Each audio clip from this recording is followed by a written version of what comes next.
Hello everyone, way to humanities में आप सबका हार्दिक स्वागत है। आज के वीडियो में हम शेखर जोशी की कहानी कोसी का घटवार को विस्तार से समझने जा रहे हैं। सेमेस्टर 3 हिंदी ए के सिलेबस में शामिल इससे पहले के सभी पाठों की व्याख्या और उनसे जुड़े एमसीक्यूज मेरे चैनल पर क्लास 12 सेमेस्टर 3 हिंदी ए की प्लेलिस्ट में अवेलेबल है, जिसकी लिंक मैंने डिस्क्रिप्शन में दे रखी है। आप उस लिंक पर क्लिक करके इन सारी वीडियोज को प्राप्त कर सकते हैं। पाठ को शुरू करने से पहले हम एक नजर लेखक परिचय पर डालते हैं। शेखर जोशी हिंदी के एक प्रसिद्ध भारतीय लेखक थे। ग्रामीण परिवार में जन्मे शेखर जोशी के व्यक्तित्व में हमें ग्रामीण परिवेश की ही झलक देखने को मिलती है। इनकी कहानियां भी ग्रामीण जीवन, गरीब किसान एवं पहाड़ी वर्ग के लोगों पर आधारित हैं। उन्होंने परिस्थितियों को जैसे देखा उसी प्रकार उनका वर्णन अपनी कहानियों में किया है। इसके अलावा बेरोजगारी, विस्थापन, जातिगत बंधन, शोषण की समस्या, ग्रामीण जीवन के एकांकीपन आदि अनेक समस्याओं को उन्होंने अपनी कहानियों में दर्शाने की कोशिश की है। अतः इन्हें नई कहानी आंदोलन का प्रमुख कहानीकार माना जाता है। कोसी का घटवार शेखर जोशी द्वारा लिखी गई एक मार्मिक प्रेम कहानी है, जिसकी शुरुआत अकेलेपन और निराशा से भरे हुए माहौल में होती है। कहानी का नायक गुसाई नाम का एक व्यक्ति है, जो एक फौजी से घटवार अर्थात चक्की चलाने वाला बन गया है। वह अपनी पुरानी यादों तथा अकेलेपन से जूझ रहा है। कहानी में गुसाई और लक्ष्मा के प्रेम संबंधों का मार्मिक चित्रण हुआ है, जो कि परिस्थिति के कारण अलगाव में बदल जाता है। लेकिन फिर भी कहानी में गुसाई का लक्ष्मा के प्रति निस्वार्थ प्रेम भाव देखने को मिलता है। इस कहानी में हमें प्रेम, अलगाव और ग्रामीण जीवन की अनेक कठिनाइयां देखने को मिलती हैं। तो चलिए अब इस कहानी को हम विस्तार से पढ़ते हैं। अभी खप्पर में 1/4 से भी अधिक गेहूं शेष था। खप्पर में हाथ डालकर उसने व्यर्थ ही उल्टा पलटा और चक्की के पाटों के वृत्त में फैले हुए आटे को झाड़कर एक ढेर बना दिया। बाहर आते आते उसने फिर एक बार और खप्पर में झांक कर देखा, जैसे यह जानने के लिए कि इतनी देर में कितनी पिसाई हो चुकी है, परंतु अंदर की मिकदार में कोई विशेष अंतर नहीं आया। गुसाई ने देखा कि बर्तन में अभी भी काफी सारा गेहूं पीसने के लिए बचा हुआ है। उसने हाथ डालकर गेहूं को इधर उधर किया और चक्की के पाटों में फैले हुए आटे को झाड़कर एक जगह पर इकट्ठा किया। बाहर निकलने से पहले उसने फिर से टोकरी में झांक कर देखा कि कितना अनाज पीसा जा चुका है। अभी भी उतनी ही मात्रा में अनाज वहाँ पे पड़ा हुआ था, उसमें कोई विशेष अंतर नहीं आया था। खसखस की ध्वनि से पता चलता है कि चक्की बड़ी ही धीमी चाल से चल रही थी, इसलिए पिसाई में कोई खास अंतर नहीं आ रहा था। गुसाई के घर का प्रवेश द्वार बहुत ही नीचा था, इसलिए उसको काफी झुककर बाहर निकलना पड़ा। गुसाई के सिर के बालों और बाहों पर आटे की एक हल्की सी सफेद परत बैठ गई थी। खंबे का सहारा लेकर वह बुदबुदाया, जा साला, सुबह से अब तक 10 पंसेरी भी नहीं हुआ, सूरज कहाँ का कहाँ चला गया, कैसी अनहोनी बात। गुसाई खंबे का सहारा लेकर बड़बड़ाता है कि सुबह से अभी तक 10 पंसेरी यानी 50 किलो गेहूं भी नहीं पिसा है, सूरज भी इतना ऊपर चला गया है, इतनी धीमी पिसाई, कैसी अनहोनी बात थी। अब इस बात को अनहोनी न कहा जाए तो क्या कहा जाए। जेठ यानी गर्मी का महीना बीत रहा है, लेकिन आकाश में बादल दिखाई नहीं दे रहे हैं। आमतौर पर इस समय धान की रोपाई हो जाती थी, लेकिन इस साल नदी नाले सब सूखे पड़े हैं। खेतों की सिंचाई तो दूर, क्यारियां भी सूख गई हैं। छोटे छोटे नाले और पानी के रास्ते महीनों से बंद पड़े हैं। कोसी नदी के किनारे गुसाई की यह चक्की है, लेकिन इसकी चाल तो इतनी धीमी है कि लद्दू घोड़े की चाल भी इससे तेज होगी। चक्की के निचले खंड में छिच्चर छिच्चर की आवाज के साथ पानी को काटती हुई मथानी चल रही थी। कितनी धीमी आवाज। अच्छे खाते पीते ग्वालों के घर में दही की मथानी इससे ज्यादा शोर करती है। इसी मथानी का वह शोर होता था कि आदमी को अपनी बात नहीं सुनाई देती थी, और अब तो भले नदी पार भी कोई बोले तो बात यहाँ तक सुनाई दे जाए। चक्की का पानी से चलने वाला निचला हिस्सा, जिसे मथानी कहा जाता है, वो भी बहुत धीमे घूम रहा था। पहले मथानी की आवाज इतनी तेज हुआ करती थी कि आसपास खड़े हुए लोगों को भी एक दूसरे की आवाज सुनाई नहीं देती, और अब इसकी आवाज इतनी धीमी हो गई है कि नदी के उस पार भी अगर कोई कुछ बोलता है तो वो आवाज यहाँ तक सुनाई दे जाती है। इसका मतलब ये है कि चक्की बहुत ही धीमी गति से चल रही है। छप छप छप। पुरानी फौजी पैंट को घुटनों तक मोड़कर गुसाई पानी की गूल के अंदर चलने लगा। कहीं कोई सुराग निकास हो तो बंद कर दे, एक बूंद पानी भी बाहर न जाए। बूंद बूंद की कीमत है इन दिनों। प्रायः आधा फलांग चलकर वो बांध पर पहुंचा। नदी की पूरी चौड़ाई को घेरकर पानी का बहाव घट की गूल की ओर मोड़ दिया गया था। किनारे की मिट्टी घास लेकर उसने बांध में 1-2 स्थान पर निकास बंद किया और फिर गूल के किनारे किनारे चलकर घट पर आ गया। गुसाई ने अपनी पुरानी फौजी पैंट को घुटनों तक मोड़ा और पानी के गूल यानी नाले के अंदर चलने लगा, ताकि वो देख सके कि नाले से पानी कहीं बाहर तो नहीं निकल रहा है, और अगर कोई सुराग है तो वो उसे बंद कर सके। आधा फलांग चलकर वो बांध तक पहुंचता है, जहां से नदी का पानी गूल की ओर मोड़ा गया था। उसने किनारे की मिट्टी उठाई और बांध में जो एक दो रिसाव थे उसे बंद किया और फिर नाले के किनारे चलते हुए वापस चक्की के पास आ गया। गुसाई अंदर जाता है और आटे को झाड़कर ढेरी में मिला देता है। खप्पर में अभी भी थोड़ा बहुत गेहूं बचा हुआ था, वह बाहर निकल आता है। दूर रास्ते पर एक आदमी सर पर पिसान रखे उसकी ओर जा रहा था। गुसाई ने उसकी सुविधा का ख्याल कर वहीं से आवाज दे दी, है हो, यहाँ लंबर देर में आएगा, 2 दिन का पिसान अभी जमा है, ऊपर उमेश सिंह के घट में देख लो।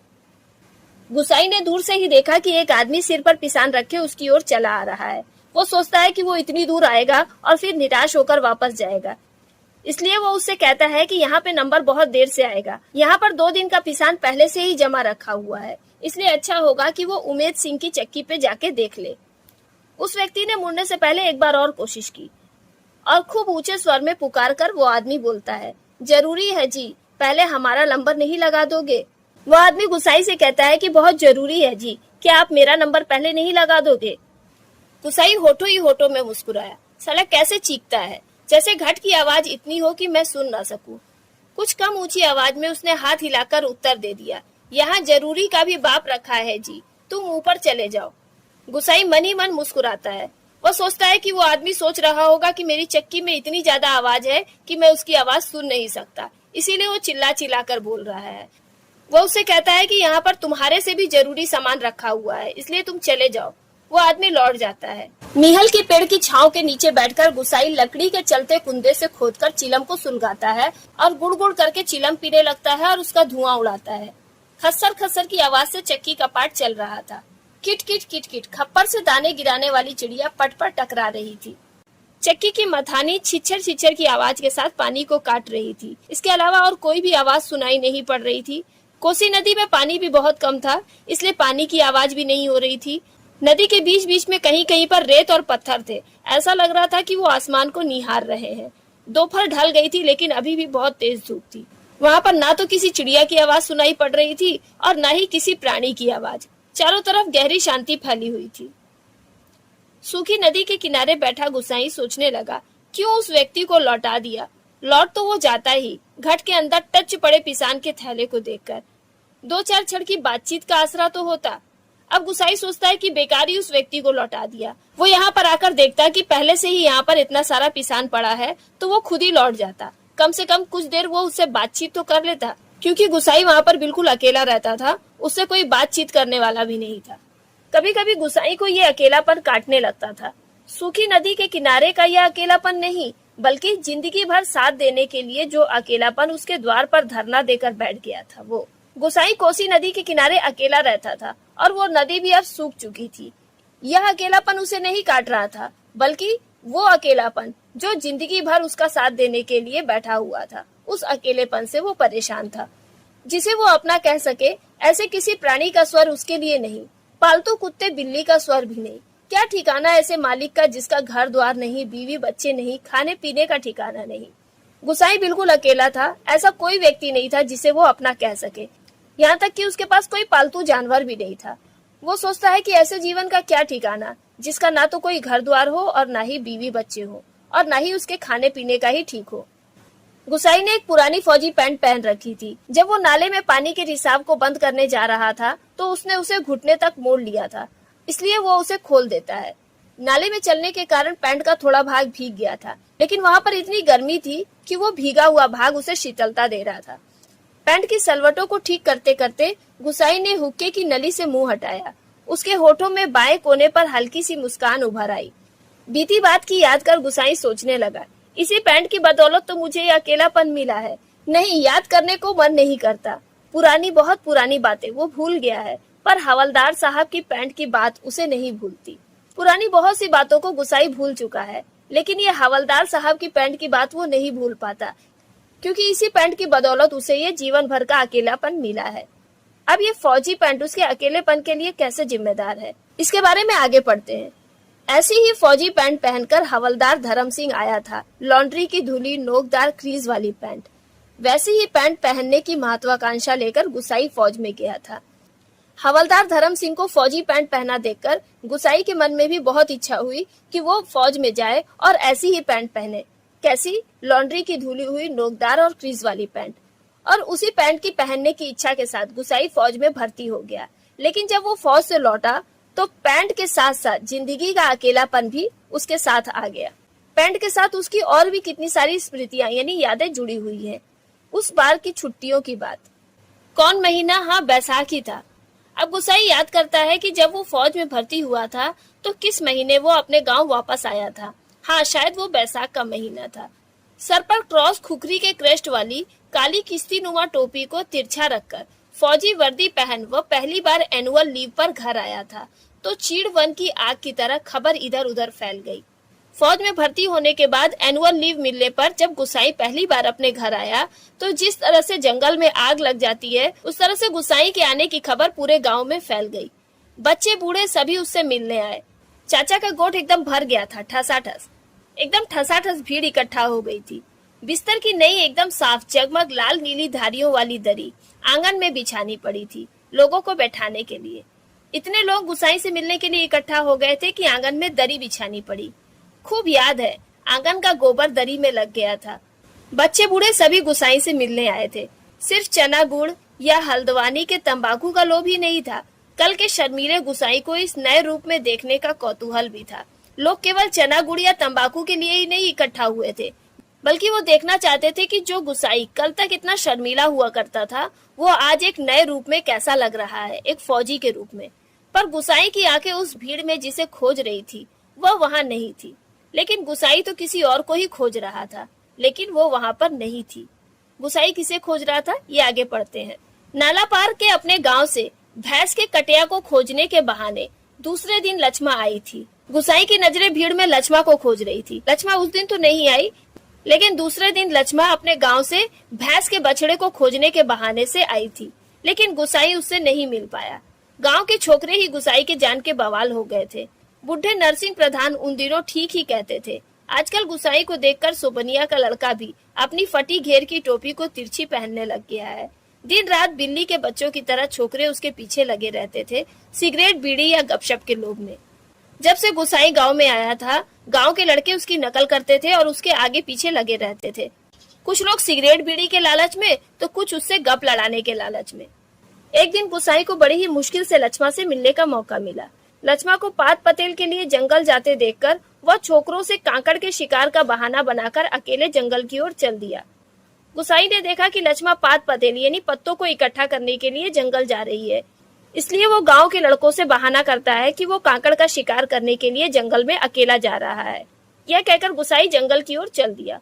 गांव की सीमा से बहुत दूर काफल के पेड़ के नीचे गुसाई के घुटनों पर सर रखकर लेटी लेटी लक्ष्मा काफल खा रही थी। काफल एक प्रकार का जंगली फल होता है जो कि लाल रंग का होता है। पके गदराए गहरे लाल लाल काफल। खेल खेल में गुसाई और लक्ष्मा के बीच काफलों की छीना झपटी होने लगी और गुसाई ने लक्ष्मा की मुट्ठी भींच दी, जिसके कारण काफलों का गाढ़ा लाल रस उसकी पैंट पर गिर गया। उस समय लक्ष्मा ने कहा था, इसे ऐसे ही रख जाना, मेरी पूरी बाह की कुर्ती इसी में से निकल जाएगी। ऐसा कहकर लक्ष्मा अपनी ही बात पर खिलखिलाकर हंस दी थी। पुरानी बात क्या कहा था गुसाई ने, याद नहीं पड़ता। ये बात बहुत पुरानी हो चुकी है। गुसाई को याद नहीं आता कि उस समय उसने क्या कहा था, लेकिन थोड़ा बहुत याद आता है। तेरे लिए मखमल की कुर्ती ला दूंगा मेरी सुआ, या कुछ ऐसा ही।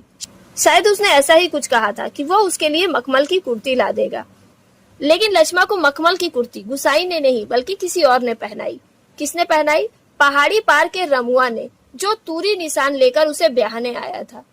तूरी निशान यानी घोड़ी पे सवार होकर आया था।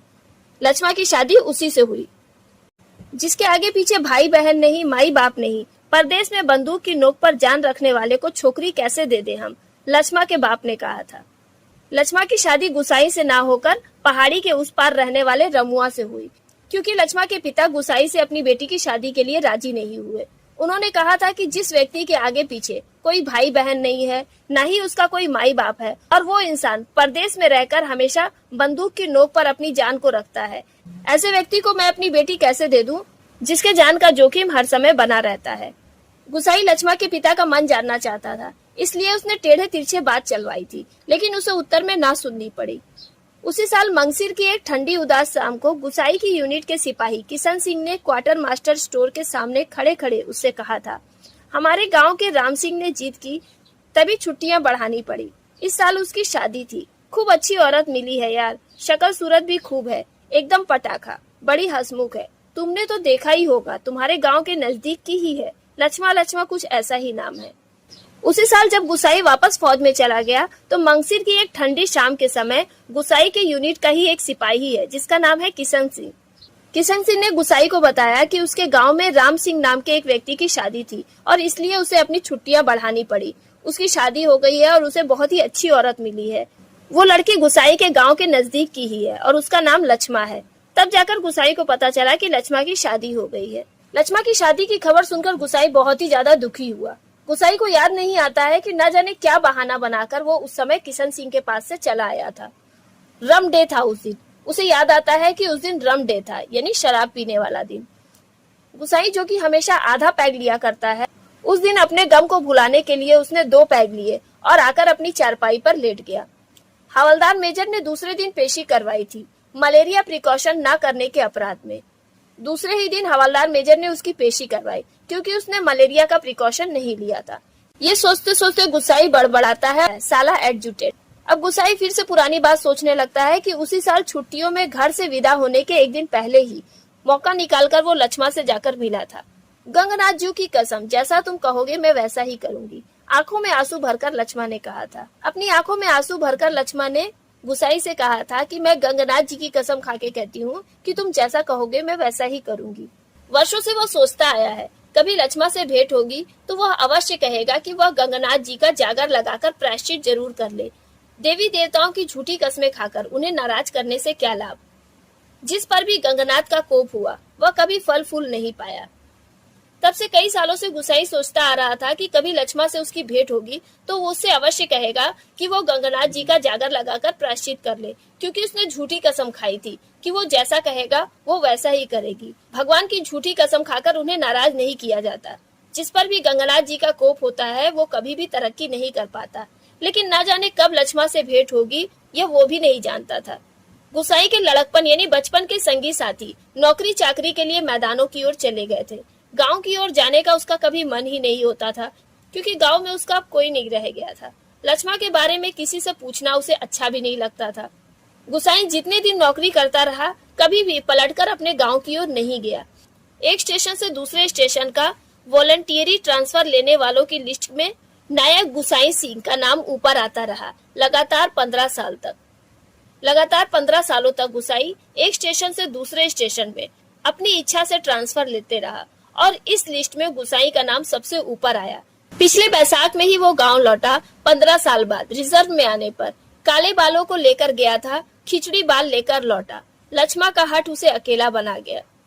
लगातार एक जगह से दूसरे जगह ट्रांसफर लेते लेते 15 सालों के बाद पिछले बैसाख के महीने में ही गुसाई अपने गांव वापस लौटा।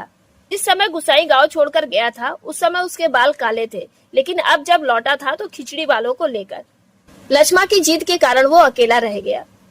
आज इस अकेलेपन में कोई होता जिसे गुसाई अपनी जिंदगी की किताब पढ़कर सुनाता, शब्द शब्द अक्षर अक्षर। कितना देखा, कितना सुना और कितना अनुभव किया है उसने। गुसाई सोचता है कि जिंदगी में वो बिल्कुल अकेला रह गया है। काश उसके जीवन में कोई तो होता जिसे वो अपनी जिंदगी की सारी बातें बताता, एक एक शब्द, एक एक अक्षर। जो कुछ भी उसने अपनी जिंदगी में देखा, सुना और अनुभव किया, वो सारी बातें वो किसी को तो बता पाता। पर नदी के किनारे ये तपती रेत, पंचक्की की खटर पटर और मीहल की छाया में ठंडी चीलम को निष्प्रयोजन गुड़गुड़ाता गुसाई। लेकिन गुसाई अब बिल्कुल अकेला है। नदी के किनारे पंचक्की की खटर पटर की आवाज और मीहल के पेड़ की छाया के नीचे बैठकर चीलम को गुड़गुड़ाता गुसाई। उसके आसपास कोई भी व्यक्ति नहीं, एकदम निर्जन, निस्तब्ध, सुनसान। वो स्थान बिल्कुल एकांत, शांत और सुनसान है। अचानक से गुसाई का ध्यान टूट जाता है। सामने पहाड़ी के बीच की पगडंडी से सर पर बोझा लिए एक नार आकृति उसी ओर चली आ रही थी। गुसाई ने सोचा कि वहीं से आवाज देकर उसे लौटा दे। कोसी के चिकने काई लगे पत्थरों पर कठिनाई से चलकर उसे वहां तक आकर केवल निराश लौट जाने को क्यों वह बाध्य करे। गुसाई देखता है कि सामने पहाड़ी के बीच की पगडंडी से एक औरत अपने सिर पर बोझा लिए हुए चली आ रही है।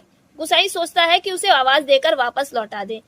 गुसाई समझ जाता है कि वो औरत पिसान लेकर आ रही है और वो इतनी दूर से काई लगे पत्थरों पर चलकर बड़ी ही मुश्किल से वहां पहुंचेगी और यहाँ आकर उसे निराश होकर वापस लौटना पड़ेगा। इसलिए वो उसे पहले ही आवाज देकर लौटा देना चाहता है। दूर से चिल्ला चिल्लाकर पिसान स्वीकार करवाने की लोगों की आदत से वो तंग आ चुका था। इस कारण आवाज देने को उसका मन नहीं हुआ। वो औरत अब पगडंडी छोड़कर नदी के रास्ते पर आ पहुंची थी। चक्की की बदलती आवाज को पहचानकर गुसाई घट के अंदर चला गया। चक्की की आवाज से गुसाई समझ गया कि अब चक्की का गेहूं लगभग खत्म होने वाला है, इसलिए वो घट के अंदर चला गया। खप्पर का अनाज अब खत्म हो चुका था। खप्पर में एक कम अनाज वाले थैले को उलटकर उसने अन्न का निकास रोकने के लिए काठ की चिड़ियों को उल्टा कर दिया। किट किट का स्वर बंद हो गया। वो जल्दी जल्दी आटे को थैले में भरने लगा। घट के अंदर मथानी की छिच्चर छिच्चर की आवाज पहले से कम हो गई थी। केवल चक्की के ऊपर वाले पार्ट की घिसटती हुई घरघराहट का हल्का धीमा संगीत चल रहा था। मथानी की आवाज बंद हो चुकी थी और चक्की के ऊपर वाले पार्ट की घिसटती हुई घरघराहट भरी आवाज सुनाई पड़ रही थी। तभी गुसाई ने सुना अपनी पीठ के पीछे घट के द्वार पर इस संगीत से भी मधुर एक नारी का कंठस्वर, कब बारी आएगी जी, रात की रोटी के लिए भी घर में आटा नहीं है। तभी अपनी पीठ के पीछे से गुसाई को एक औरत की मधुर सी आवाज सुनाई पड़ी, जो कि अपना पिसान पिसवाने के लिए गुसाई के पास आई थी। वो उससे पूछती है कि मेरी बारी कब आएगी, क्योंकि रात की रोटी के लिए भी उसके घर में आटा नहीं है। सर पर पिसान रखे एक स्त्री उससे यह पूछ रही थी। गुसाई को उसका स्वर जाना पहचाना लगता है। चौंककर उसने पीछे मुड़ के देखा। कपड़े में पिसान ढीला बंधा हुआ था, इस कारण बोझ का एक सिरा उसके चेहरे पर आ गया था, जिसके कारण गुसाई उस औरत को ठीक से नहीं देख पाया। लेकिन फिर भी उसका मन आशंकित हो उठा। उसे लगता है कि यह आवाज जानी पहचानी है। गुसाई अपनी शंका का समाधान करने के लिए बाहर आने के लिए मुड़ा। तभी फिर अंदर जाकर पिसान के थैलों को इधर उधर रखने लगा। काठ की चिड़िया किट किट बोल रही थी और उसकी गति के साथ गुसाई को अपने हृदय की धड़कन का आभास हो रहा था। चक्की की आवाज के साथ गुसाई के दिल की धड़कन भी तेज हो रही थी। उसे लग रहा था कि बाहर जो औरत आई है शायद वो उसे जानता है। घर के छोटे कमरे में चारों ओर पिसे हुए अन्न का चूड़ा फैला हुआ था, जो अब तक गुसाई के पूरे शरीर पर छा गया था। इस कृत्रिम सफेदी के कारण वह बूढ़ा सा दिखाई दे रहा था, जिसके कारण उस औरत ने गुसाई को नहीं पहचाना। उस औरत ने फिर से वही शब्द दोहराए। वह अब भी तेज धूप में बोझा अपने सिर पर रखी हुई थी और गुसाई का उत्तर पाने की प्रतीक्षा कर रही थी। शायद नकारात्मक उत्तर मिलने पर वह उल्टे पांव लौटकर किसी अन्य चक्की का सहारा लेती। अगर गुसाई उसे मना कर देता तो वो फिर किसी और चक्की की ओर जाती। दूसरी बार के प्रश्न को गुसाई न टाल पाया, उत्तर देना ही पड़ा। यहाँ पहले ही टीला लगा है, देर तो होगी ही, उसने दबे दबे स्वर में कह दिया। गुसाई ने कहा कि अभी देर लगेगी। स्त्री ने किसी प्रकार की अनुनय विनय नहीं की। शाम के आटे का प्रबंध करने के लिए वह दूसरी चक्की का सहारा लेने के लिए लौट पड़ी। उस औरत ने गुसाई से किसी भी तरह की विनती नहीं की और वह शाम के आटे का इंतजाम करने के लिए दूसरी चक्की की ओर चल पड़ी। गुसाई झुककर घट से बाहर निकलता है। मुड़ते समय स्त्री की एक झलक देखकर उसका संदेह विश्वास में बदल गया। जब वो स्त्री मुड़ रही थी तभी गुसाई उसकी एक झलक देख लेता है और उसका संदेह विश्वास में बदल जाता है कि यह औरत लक्ष्मा है। निराश होकर वह कुछ क्षणों तक उसे जाते हुए देखता रहा, फिर अपने हाथों तथा सिर पर गिरे हुए आटे को झाड़कर एक दो कदम आगे बढ़ा। उसके अंदर किसी अज्ञात शक्ति ने जैसे उसे वापस जाती हुई स्त्री को बुलाने के लिए बाध्य कर दिया। अचानक से गुसाई उस औरत को आवाज देता है। आवाज देकर उसे बुला लेने के लिए वो अपना मुंह खोलता है, लेकिन वो आवाज नहीं दे पाता। एक झिझक, एक असमर्थता थी जो उसका मुंह बंद कर रही थी। अपनी झिझक के कारण वो अपना मुंह नहीं खोल पा रहा था। वह स्त्री नदी तक पहुंच चुकी थी। अब गुसाई के अंदर तेज उथल पुथल मचने लगी। इस बार आवेग इतना तेज था कि वह स्वयं को रोक नहीं पाया। लड़खड़ाती आवाज में उसने पुकारा, लक्ष्मा। घबराहट के कारण वो पूरे जोर से आवाज नहीं दे पाया, इसलिए उस औरत ने आवाज नहीं सुनी। इस बार गुसाई ने स्वस्थ होकर जोर से पुकारा, लक्ष्मा। अब लक्ष्मा ने पीछे मुड़कर देखा। मायके में उसे सभी इस नाम से जानते थे। यह संबोधन उसके लिए स्वाभाविक था, परंतु उसे शंका शायद यह थी कि चक्की वाला एक बार पिसान स्वीकार न करने पर भी दोबारा उसे क्यों बुला रहा है, या उसे केवल भ्रम हो रहा है। लेकिन वो सोचती है कि वो चक्की वाला जो कि एक बार पिसान लेने से मना कर चुका है, अब उसे दोबारा क्यों बुला रहा है। हो सकता है उसे भ्रम हुआ हो। उसने वहीं से पूछा, मुझे पुकार रहे हैं जी? गुसाई ने संयम रखते हुए कहा, हाँ ले आओ, हो जाएगा। लक्ष्मा थोड़ी देर रुकी और फिर घट की ओर लौट आई। अचानक साक्षात्कार होने का मौका न देने की इच्छा से गुसाई व्यस्तता का प्रदर्शन करता हुआ मिहल की छांव में चला गया। गुसाई नहीं चाहता था कि वो अचानक से इस तरह से लक्ष्मा से मिले, इसलिए वो दिखाने की कोशिश करता है कि वो बहुत ही ज्यादा व्यस्त है और वो मिहल की छांव में चला जाता है। लक्ष्मा पिसान का थैला घट के अंदर रख के चली आती है। बाहर निकलकर अपने आंचल के कोर से अपना मुंह पोंछती है। तेज धूप में चलने के कारण उसका मुंह लाल हो चुका था। किसी पेड़ की छाया में विश्राम करने की इच्छा से वो इधर उधर देखती है। वो देखती है कि मीहल के पेड़ की छाया के नीचे घट की ओर पीठ करके गुसाई बैठा हुआ था। पास में ही एक दाड़िम का पेड़ था। उसकी छां के सिवा और कोई भी बैठने का स्थान नहीं था। वह उसी ओर चली जाती है। गुसाई की उदारता के कारण रीढ़ी सी होकर ही जैसे उसने निकट आते आते कहा, तुम्हारे बाल बच्चे जीते रहे घटवार जी, बड़ा उपकार का काम कर दिया तुमने। ऊपर के घट में भी जाने कितनी देर में नंबर मिलता। लक्ष्मा गुसाई का आभार प्रकट करती है और कहती है कि तुम्हारे बाल बच्चे जीते रहे, क्योंकि अगर वो ऊपर के घट पे जाती तो भी बहुत समय लग जाता। अनजान संतति के प्रति दिए गए आशीर्वचनों को गुसाई ने मन ही मन विनोद के रूप में ग्रहण किया। एक अजनबी के प्रति लक्ष्मा के इन आशीर्वाद से भरे हुए वचनों को सुनकर गुसाई मन ही मन खुश होता है। इस कारण उसके मन में चल रही हलचल थोड़ी कम हो गई। लक्ष्मा उसकी ओर देखे इससे पहले ही उसने कहा, जीते रहे तेरे बाल बच्चे लक्ष्मा, मायके कब आई?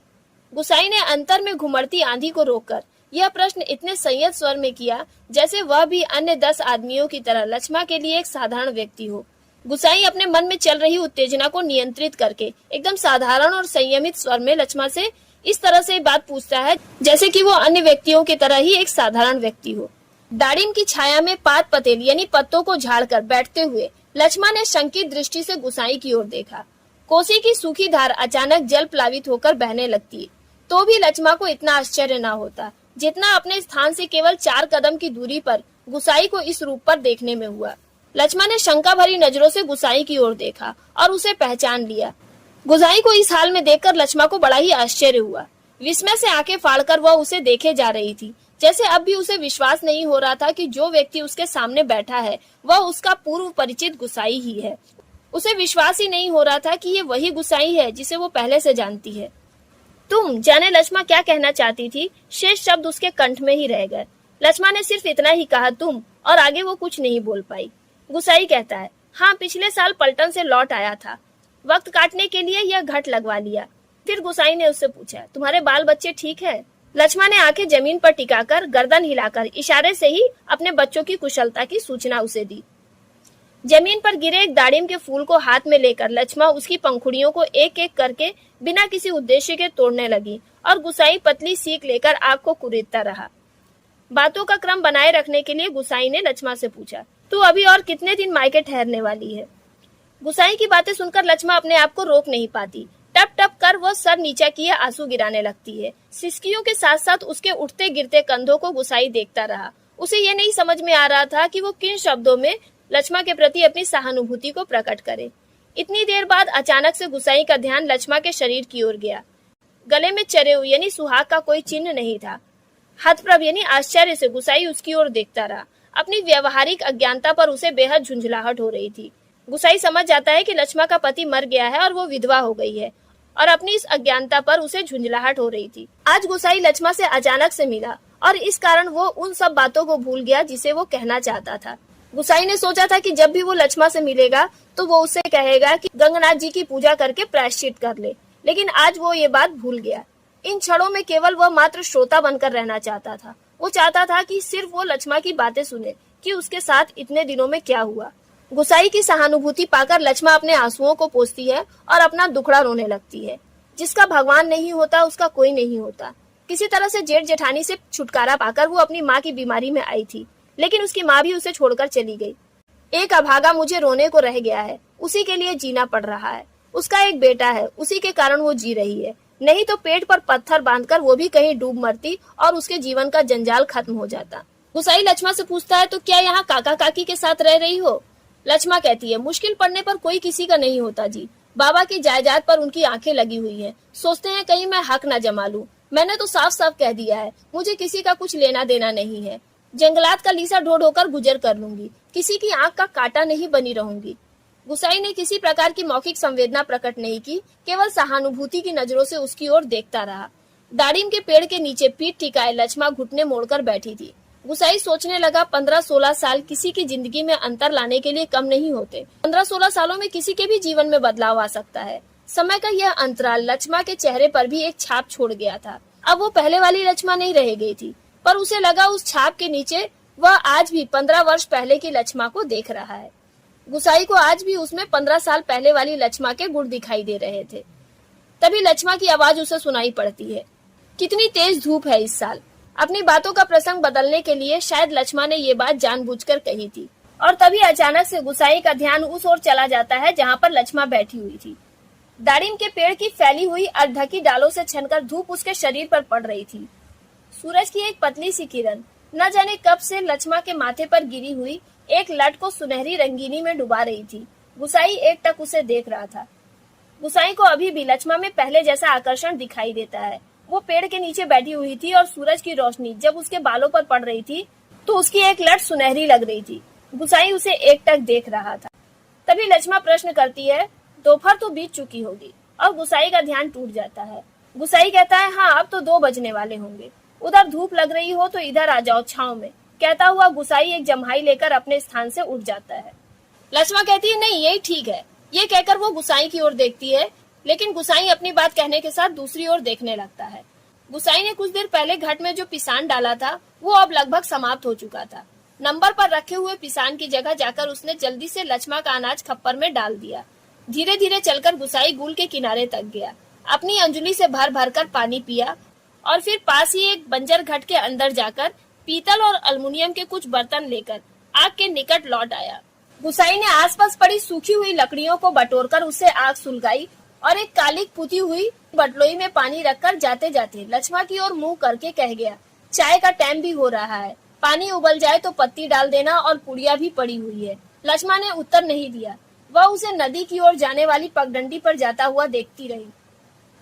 सड़क किनारे की दुकान से दूध लेकर लौटते लौटते गुसाई को काफी समय लग गया था। वापस आने पर उसने देखा कि एक 6-7 साल का बच्चा लक्ष्मा की देर से सटकर बैठा हुआ है। वो समझ जाता है कि वो उसका बेटा है। बच्चे का परिचय देने की इच्छा से जैसे लक्ष्मा ने कहा, इस छोकरे को घड़ी भर के लिए भी चैन नहीं मिलता। जाने कैसे पूछता खोजता मेरी जान खाने के लिए यहाँ तक आ गया है। तभी गुसाई ध्यान देता है कि बच्चा बार बार उससे नजरें बचाकर अपनी माँ से किसी चीज के लिए जिद कर रहा है। एक बार झुंझलाकर लक्ष्मा ने उसे झिड़क दिया, चुप रह, अभी लौटकर घर जाएंगे, इतनी देर में क्यों मरा जा रहा है। चाय के पानी में दूध डालकर गुसाई फिर उसी बंजर घट में गया। एक थाली में आटा लेकर वो गुल के किनारे बैठा बैठा उसे गूंथने लगा। मीहल के पेड़ की ओर से आते समय उसने साथ में 1-2 बर्तन और ले लिए। लक्ष्मा ने बटलोई में दूध चीनी डालकर चाय तैयार कर दी। 1 गिलास, 1 अल्युमिनियम का मग और 1 अल्युमिनियम के मैस्टीन में गुसाई ने चाय डालकर आपस में बांट ली और पत्थरों से बने बेढंगे चूल्हे के पास बैठकर रोटियां बनाने का उपक्रम यानी तैयारी करने लगा। लक्ष्मा अपने हाथ के चाय के ग्लास को जमीन पर रख देती है और उठती है। आटे की थाली को वो अपनी ओर खिसका लेती है और खुद रोटी पकाने की इच्छा प्रकट करती है। उसकी बातों को सुनकर गुसाई उसे ना नहीं कर पाता। वो खड़ा खड़ा उसे रोटी पकाते हुए देखता है। गोल गोल डिबिया सरीखी रोटियां चूल्हे में खिलने लगती है। वर्षों बाद गुसाई ने ऐसी रोटियां देखी थी जो अनिश्चित आकार की फौजी लंगर की चपातियों या स्वयं उसके हाथ से बनी बेडोल रोटियों से एकदम अलग थी। इतने सालों में गुसाई ने फौजी के लंगर की या तो अपने हाथों की बनी रोटियां खाई थी जो कि टेढ़ी मेढ़ी और अनिश्चित आकार की होती थी, लेकिन आज लक्ष्मा जो रोटियां बना रही थी वो उसकी रोटियों से काफी अलग थी। आटे की लोई बनाते समय लक्ष्मा के छोटे छोटे हाथ बड़ी तेजी से घूम रहे थे। लक्ष्मा ने अपनी कलाई में चांदी के कड़े पहने हुए थे और रोटियां बेलते समय जब वे आपस में टकरा जाते थे तो उससे खन खन की आवाज होती थी जो कि गुसाई को बहुत ही मधुर लग रही थी। चक्की के पाट पर टकराने वाली काठ की चिड़ियों का स्वर कितना नीरस हो सकता है, यह गुसाई ने आज पहली बार अनुभव किया। आज गुसाई को पहली बार एहसास हो रहा था कि इस मधुर ध्वनि के आगे चक्की के पाटों से टकराने वाली काठ की चिड़ियों का स्वर कितना नीरस लगता है। गुसाई किसी काम से बंजर घट की ओर गया और बड़ी देर तक खाली बर्तन डिब्बों को उठाता रखता रहा। फिर वो लौट कर आया तो लक्ष्मा रोटी बनाकर बर्तनों को समेट चुकी थी और अब आटे से सने हाथों को धो रही थी। गुसाई ने बच्चे की ओर देखा। वह दोनों हाथों में चाय का मग थामे टकटकी लगाकर गुसाई की ओर देखे जा रहा था। लक्ष्मा ने गुसाई से आग्रह के स्वर में कहा कि अगर चाय के साथ रोटियां खानी है तो खा लो, नहीं तो फिर ठंडी हो जाएगी। मैं तो अपने टाइम से ही खाऊंगा। गुसाई कहता है कि मैं तो अपने समय से ही खाऊंगा, मैंने तो ये बच्चे के लिए बनवाई थी। स्पष्ट कहने में उसे झिझक महसूस हो रही थी, जैसे बच्चे के संबंध में चिंतित होने की उसकी चेष्टा अनधिकार हो। गुसाई को ऐसा लग रहा था कि उसे उस बच्चे की चिंता करने का कोई अधिकार नहीं है, इसलिए वो स्पष्ट रूप से नहीं बोल पाया और कहता है कि मैं तो अपने समय से ही खाऊंगा। ये रोटियां तो मैंने बच्चे के लिए बनाने के लिए कहा था। ना जी, वह तो अभी घर से खाकर ही आ रहा है, मैं रोटियां बनाकर रख आई थी। अत्यंत संकोच के साथ लक्ष्मा ने आपत्ति प्रकट की। लक्ष्मा को संकोच महसूस होता है, इसलिए वो कहती है कि नहीं, मैं तो घर पर रोटियां बनाकर रख कर आई थी और वो घर से खाकर ही आ रहा है। हाँ, यूं ही कहती है, कहाँ रखी थी रोटियां? घर में। बच्चे ने रुआसी आवाज में वास्तविक स्थिति को स्पष्ट कर दिया। लक्ष्मा गुसाई से झूठ कह रही थी कि बच्चा खाकर आया है, लेकिन बच्चे ने रुआसी आवाज में सच्चाई को बता दिया और कह दिया कि हाँ, ये तो यूं ही कहती है, घर में कोई रोटियां बनाकर रखी हुई नहीं है। वो बच्चा ध्यानपूर्वक अपनी माँ और इस अपरिचित व्यक्ति की बातें सुन रहा था और रोटियों को देखकर उसका संयम ढीला पड़ गया। बच्चे को भूख लगी थी और रोटियों को देखकर उससे रहा न गया, इसलिए उसने वास्तविक स्थिति को प्रकट कर दिया। लक्ष्मा ने बच्चे को आंखें दिखाई और उसे डांटते हुए कहा, चुप। उसके इस कथन पर उसकी स्थिति हंसने योग्य हो गई थी, इसलिए लज्जा से उसका मुंह आरक्त हो उठा। बच्चा है, भूख लगाई होगी, डांटने से क्या फायदा? गुसाई ने बच्चे का पक्ष लेकर 2 रोटियां उसकी ओर बढ़ा दी, लेकिन बच्चा अपनी माँ की अनुमति के बिना रोटी लेने की हिम्मत नहीं जुटा पाता। वो ललचाई दृष्टि से कभी रोटियों को देख रहा था और कभी अपनी माँ को देख रहा था। गुसाई के बार बार आग्रह करने पर भी बच्चा रोटियां लेने में संकोच करता रहा, तो लक्ष्मा ने उसे झिड़क कर कह दिया, मर, अब ले क्यों नहीं लेता? जहाँ जाएगा वहीं अपने लक्षण दिखाएगा। इससे पहले कि बच्चा रोना शुरू कर दे, गुसाई ने रोटियों के ऊपर एक टुकड़ा गुड़ रखकर बच्चे के हाथों में दे दिया। भरी भरी आंखों से इस अनोखे मित्र को देखकर बच्चा चुपचाप रोटी खाने लगा और गुसाई कौतुकपूर्ण दृष्टि से उसके हिलते हुए होठों को देखता रहा। इस छोटे से प्रसंग के कारण वातावरण में एक तनाव सा आ गया, जिसे गुसाई और लक्ष्मा दोनों ही अनुभव कर रहे थे। इस छोटी सी बात से गुसाई को यह एहसास हो रहा था कि लक्ष्मा की आर्थिक स्थिति अच्छी नहीं है, और लक्ष्मा को भी ये समझ में आ रहा था कि गुसाई उसकी हालात को समझ रहा है। स्वयं भी एक रोटी को चाय में डुबाकर खाते खाते गुसाई ने जैसे इस तनाव को कम करने की कोशिश में ही मुस्कुराकर कहा, लोग ठीक ही कहते हैं, औरत के हाथ की बनी रोटियों में स्वाद ही दूसरा होता है। गुसाई इस तनाव से भरे हुए माहौल को कम करना चाहता था, इसीलिए एक रोटी वो भी चाय में डुबाकर खाते खाते कहने लगा कि लोग ठीक ही कहते हैं कि औरत के हाथ की बनी रोटियों का अलग ही स्वाद होता है। लक्ष्मा ने करुणा से भरी दृष्टि से गुसाई की ओर देखा। गुसाई रह रहकर खोखली हंसी हंस रहा था। गुसाई ने बच्चे की ओर देखकर अपनी लाचारी को प्रकट करते हुए कहा कि कुछ साग सब्जी होती तो बेचारा एक आधी रोटी और खा लेता। इस पर लक्ष्मा कहती है कि अगर ऐसे ही खाने पीने वालों की तकदीर लेकर पैदा हुआ होता तो ये लड़का मेरे भाग्य में क्यों पड़ता। 2 दिन से घर में तेल नमक तक नहीं है, आज थोड़े पैसे मिले हैं, आज इसी से कुछ सामान लेकर जाऊंगी। हाथ से अपनी जेब को टटोलते हुए गुसाई ने कुछ संकोच भरे स्वर में कहा, लक्ष्मा। लक्ष्मा ने जिज्ञासा से उसकी ओर देखा। गुसाई ने जेब से एक नोट निकालकर उसकी ओर बढ़ाते हुए कहा, ले, काम चलाने के लिए यह रख ले, मेरे पास अभी और है, परसों दफ्तर से मनी ऑर्डर आया था। इस पर लक्ष्मा कहती है, नहीं नहीं जी, मेरा काम तो चल ही रहा है, मैं इस मतलब से थोड़ी ना कह रही थी, ये तो बात उठी थी इसलिए मैंने कह दिया। ऐसा कहकर लक्ष्मा ने सहायता लेने से इनकार कर दिया। गुसाई को लक्ष्मा का यह व्यवहार बिल्कुल भी अच्छा नहीं लगा। वो रूखी आवाज में बोला, दुख तकलीफ के वक्त आदमी आदमी के काम ना आया तो बेकार है। कितना कमाया, कितना फूका हमने इस जिंदगी में, है कोई हिसाब? पर क्या फायदा, किसी के काम नहीं आया, इसमें एहसान की क्या बात है? पैसा तो मिट्टी है, किसी के काम नहीं आया तो मिट्टी है, एकदम मिट्टी। गुसाई कहता है कि उसने अपनी जिंदगी में बहुत कमाया, लेकिन अगर वो पैसा किसी के काम ना आ सका तो वो मिट्टी है, बिल्कुल मिट्टी। लेकिन गुसाई के इस तर्क के बाद भी लक्ष्मा अड़ी रही और बच्चे के सिर पर हाथ फेरते हुए उसने दार्शनिक गंभीरता से कहा, गंगनाथ दाहिने रहे तो भले बुरे दिन भी नीप जाते हैं जी। पेट का क्या है, घट के खप्पर की तरह जितना डालो कम हो जाए। अपने पराये प्रेम से हंस बोल दे तो वह बहुत है दिन काटने के लिए। लक्ष्मा गुसाई से कहती है कि यदि भगवान साथ हो तो दिन अच्छे हो या बुरे सब निप जाते हैं। इंसान की भूख का क्या है, वो कभी खत्म नहीं होती। लोग अपने हो या पराये, सभी आपस में प्रेम से हंस बोल दे, यही बहुत होता है दिन काटने के लिए।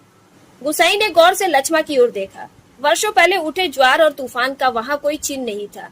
वह अब सागर जैसी सीमाओं में बंधकर शांत हो चुका था। गुसाई लक्ष्मा की ओर ध्यान से देखता है। उसमें पहले जैसा जोश और उल्लास नहीं रह गया था, वो बिल्कुल शांत हो चुकी थी। रुपया लेने के लिए लक्ष्मा से अधिक आग्रह करने का उसका साहस नहीं हुआ। गुसाई की हिम्मत नहीं हुई कि वो लक्ष्मा से जिद करे कि वो पैसे ले ले, पर गहरे असंतोष के कारण बुझा बुझा सा वह धीमी चाल से चलकर वहाँ से हट गया। लक्ष्मा ने गुसाई से पैसे नहीं लिए, इसलिए वो असंतोष के साथ वहाँ से चला गया। सहसा उसकी चाल तेज हो गई और घट के अंदर जाकर उसने एक बार शंकित दृष्टि से बाहर की ओर देखा। फिर अचानक से गुसाई के दिमाग में एक बात आई और वो घट के अंदर जाकर शंका भरी नजर से बाहर की ओर देखने लगा कि कहीं लक्ष्मा देख तो नहीं रही है। लक्ष्मा उसकी ओर पीठ किए हुए बैठी थी। उसने जल्दी जल्दी अपने निजी आटे के टिन से 2-2.5 सेर के करीब आटा निकालकर लक्ष्मा के आटे में मिला दिया और संतोष की एक सांस लेकर वह हाथ झाड़ता हुआ बाहर आकर बांध की ओर देखने लगा। ऊपर बांध पर किसी को घुसते हुए देखकर गुसाई उसे हाँक देता है। शायद कोई व्यक्ति अपने खेतों की सिंचाई के लिए कोसी नदी के पानी को तोड़ना चाहता था। बांध की ओर जाने से पहले वो एक बार लक्ष्मा के पास गया। पिसान पीस जाने की सूचना उसे देकर वापस लौटते हुए फिर ठिठक कर खड़ा हो गया। मन की बात करने में जैसे उसे झिझक हो रही थी। अटक अटक कर वह बोला, लक्ष्मा। लक्ष्मा ने सिर उठाकर गुसाई की ओर देखा। गुसाई चुपचाप लक्ष्मा की तरफ देख रहा था। ये देखकर लक्ष्मा को थोड़ी हिचकिचाहट होने लगी। वह न जाने क्या कहना चाहता है। इस बात की आशंका से उसके मुंह का रंग अचानक फीका होने लगा। लक्ष्मा सोच रही थी कि गुसाई न जाने उससे क्या कहना चाहता है, पर गुसाई ने झिझकते हुए केवल इतना ही कहा कि कभी 4 पैसे जुड़ जाएं तो गंगनाथ का जागर लगाकर भूल चूक की माफी मांग लेना। पूत परिवार वालों को देवी देवता के कोप से बचा रहना चाहिए। लक्ष्मा की बात सुनने के लिए वो नहीं रुका। यहाँ पर गुसाई लक्ष्मा को याद दिलाने की कोशिश करता है कि कई सालों पहले उसने गंगनाथ जी की झूठी कसम खाई थी। इसलिए वो उससे कहता है कि यदि उसके पास कुछ पैसे इकट्ठा हो जाएं, तो गंगनाथ जी का जागर लगाकर अपनी भूल चूक की माफी मांग ले, क्योंकि बाल बच्चे वालों को हमेशा देवी देवता के कोप से बचकर रहना चाहिए। फिर वो लक्ष्मा की बात सुनने के लिए भी नहीं रुका और वहाँ से चला गया। पानी तोड़ने वाले खेतिहार से झगड़ा निपटाकर कुछ देर बाद लौटते हुए उसने देखा कि सामने वाले पहाड़ की पगडंडी पर सर पर आटा लिए लक्ष्मा अपने बच्चे के साथ धीरे धीरे चली जा रही थी। थोड़ी देर के बाद वो आदमी जिसने पानी तोड़ने की कोशिश की थी, उससे झगड़ा करने के बाद जब गुसाई वापस लौटा तो उसने देखा कि लक्ष्मा अपने सिर पर आटा रखे हुए अपने बच्चे को लेकर धीरे धीरे वहाँ से चली जा रही थी। गुसाई उन्हें पहाड़ी के मोड़ तक पहुँचने तक टकटकी बांधे देखता रहा। घट के अंदर काठ की चिड़िया अब भी किट किट किट की आवाज कर रही थी। चक्की का पाट खिस्सर खिस्सर चल रहा था और मथानी की पानी काटने की आवाज आ रही थी, और कहीं कोई स्वर नहीं, सब सुनसान निस्तब्ध। अब गुसाई का जीवन फिर से पहले की तरह एकांत और सुनसान हो जाता है। वही चक्की के पाटों की आवाज और मथानी की पानी को काटने की आवाज। इसके अलावा वहाँ पर किसी और तरह की कोई भी आवाज सुनाई नहीं पड़ती है। इस प्रकार कहानी के अंत में गुसाई का जीवन फिर से पहले के समान एकाकी और सुनसान हो जाता है। तो यहीं पर शेखर जोशी की कहानी कोसी का घटवार खत्म होती है। उम्मीद करती हूँ कि इस वीडियो के जरिए आप इस पूरी कहानी को बहुत ही अच्छी तरह से समझ गए होंगे। तो वीडियो पसंद आई हो तो इसे लाइक कीजिएगा और अपने विचारों को कमेंट कीजिएगा। जल्दी मिलते हैं इस चैप्टर के MCQs के साथ।